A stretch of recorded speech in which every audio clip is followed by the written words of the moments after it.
రేహేమష్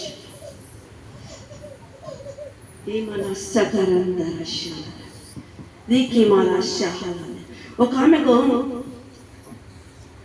cancer గడ్డలు 2 ఉన్నాయని చెప్పాడు హాస్పిటల్కి పోతే డాక్టర్ హైదరాబాద్ చెప్తే ఎన్ని డబ్బులు 9,50,000 అవుతాయమ్మా, ఇంకా ఈ డాక్టర్కు మందులకు మిగతా వాటి ఖర్చులని ఇంకా మీరే చూసుకోవాలని.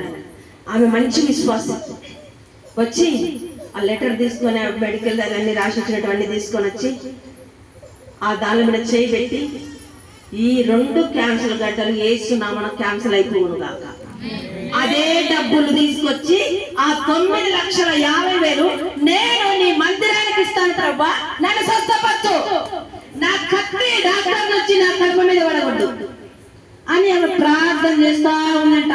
ఒక 20 రోజులు ప్రార్థన చేసిన తర్వాత 21 రోజు దేవదూతలు వచ్చి ఆమె కడుపులో అంతా వచ్చి ఆపరేషన్ చేసేసారంట. ఇది నిజం, బుక్కులో జరిగింది కాదు, జరిగింది. పడుకున్నట్టు రాత్రి 12 అయిందట, ఆమె మొత్తం వచ్చేసిందట. నిద్రపోయిన తర్వాత 2 దేవతలు రెక్కలు కట్టుకొని వచ్చినారట. ఆ గడ్డలు మొత్తం కడుపులోటివన్నీ తీసేసి ఆ ప్లేట్లో పెట్టి ఆమెకు చూపించి దేవదూతలు వెళ్ళిపోయినారట. ఆ రోజు నుంచి ఇట్లా పట్టుకొని చూస్తే ఉండే గడ్డలు పొద్దున్నే చూస్తే ఒక్క గడ్డ కూడా లేదు, కడుపు ఇంతలా ఉండే కడుపు సన్నగా అయిపోయింది.